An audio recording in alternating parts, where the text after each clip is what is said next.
പാലക്കാട് എലപ്പുള്ളിയിലെ വിവാദ മദ്യനിർമ്മാണശാലയ്ക്ക് അനുമതി നൽകിയത് CPI നേതൃത്വത്തിന്റെ അനുമതിയോടെ. ഇത് സംബന്ധിച്ച മന്ത്രിസഭാ തീരുമാനത്തിന് പിന്നാലെ എക്സൈസ് മന്ത്രി MB രാജേഷ് CPI സംസ്ഥാന സെക്രട്ടറി ബിനോയ് വിശ്വത്തെ MN സ്മാരകത്തിലെത്തി കണ്ടിരുന്നു. കൂടിക്കാഴ്ച നടത്തിയെന്ന് മന്ത്രി MB രാജേഷും ബിനോയ് വിശ്വവും സ്ഥിരീകരിച്ചു. കുടിവെള്ളം മറന്നുകൊണ്ട് വികസനം വേണ്ടെന്നാണ് നിലപാടെന്നാണ് ബിനോയ് വിശ്വത്തിന്റെ പ്രതികരണം. ഞങ്ങൾ വികസന വിരുദ്ധരല്ല, വികസനം വേണം. എന്നാൽ ഏത് വികസനവും കുടിവെള്ളത്തെ മറന്നുകൊണ്ടാകാൻ പാടില്ല.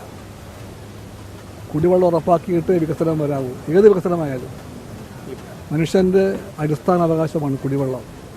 കുടിവെള്ളം ഇല്ലാതാക്കിയിട്ട് വികസനം വരേണ്ടതില്ല. കൃത്യമായി ഞാൻ പറഞ്ഞു കഴിഞ്ഞു. എവിടെ ചർച്ച ചെയ്താലും നിലപാടതായിരിക്കും.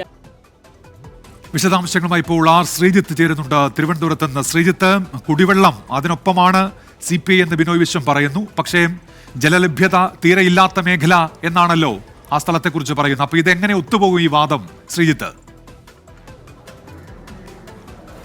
ഉന്മേഷ്, CPI മന്ത്രിമാർ കൂടി ഉൾപ്പെട്ട മന്ത്രിസഭാ യോഗമാണ് എലപ്പുള്ളിയിൽ വൻകിട മദ്യനിർമ്മാണശാല സ്ഥാപിക്കാനുള്ള പ്രാരംഭാനുമതി നൽകിയത്. എന്നാൽ ഈ പദ്ധതി വിവാദമായ സാഹചര്യത്തിൽ ജലചൂഷണവുമായി ബന്ധപ്പെട്ട കാര്യങ്ങളിൽ CPIക്ക് ആശങ്കയുണ്ട്. ആ ആശങ്ക വ്യക്തമാക്കുന്ന വാർത്ത ഇന്നലെ 24 പുറത്തുവിട്ടിരുന്നു. അതിന് സാധൂകരിക്കുന്ന പ്രതികരണമാണ് CPI സംസ്ഥാന സെക്രട്ടറി ബിനോയ് വിശ്വത്തിൽ നിന്ന് ഇപ്പോൾ ഉണ്ടായിരിക്കുന്നത്. വികസന പദ്ധതി എന്ന നിലയിൽ വൻകിട മദ്യനിർമ്മാണ ഫാക്ടറിയും ഡിസ്റ്റിലറിയും സ്ഥാപിക്കുന്നതിന് CPI എതിരല്ല.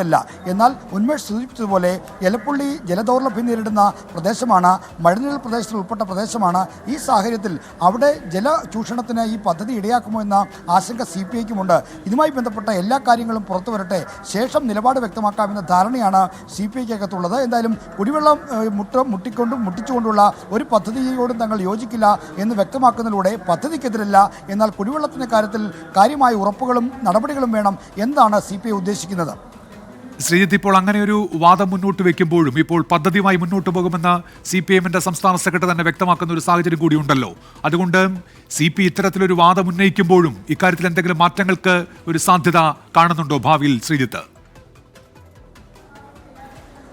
ഉന്മേഷ്, ഈ പാലക്കാട് എലപ്പുള്ളിയിൽ 600 കോടി രൂപയുടെ നിക്ഷേപം വരുന്ന ഈ വികസന പദ്ധതിയുമായി മുന്നോട്ട് പോകും എന്ന് തന്നെയാണ് CPIഎമ്മിൻ്റെയും സർക്കാരിൻ്റെയും നിലപാട്. ആ നിലപാട് വ്യക്തമാക്കുന്ന പ്രതികരണം ഇന്ന് നിയമസഭയിൽ മുഖ്യമന്ത്രി പിണറായി വിജയൻ നടത്തുമെന്നാണ് പ്രതീക്ഷിക്കുന്നത്. കാരണം നന്ദിപ്രമേയ ചർച്ചയിൽ അടക്കം ഈ മദ്യനിർമ്മാണശാലയ്ക്ക് അനുമതി നൽകിയതുമായി ബന്ധപ്പെട്ട് വലിയ തോതിൽ അഴിമതിയുണ്ടെന്ന ആക്ഷേപം ഉയർന്നിരുന്നു. ഈ അഴിമതി ആക്ഷേപത്തിനുള്ള മറുപടിയിലായിരിക്കും മുഖ്യമന്ത്രി ഇക്കാര്യത്തിലുള്ള സർക്കാർ നിലപാട് വ്യക്തമാക്കാൻ പോകുന്നത്. എന്തായാലും പദ്ധതിയിൽ നിന്ന് പിന്നോട്ടില്ല എന്ന കാര്യം ഇന്നലെ പാലക്കാട് ജില്ലാ സമ്മേളനത്തിലെ പൊതുചർച്ചയ്ക്ക് മറുപടി പറയുമ്പോൾ CPI സംസ്ഥാന സെക്രട്ടറിയും വ്യക്തമാക്കിയിരുന്നു.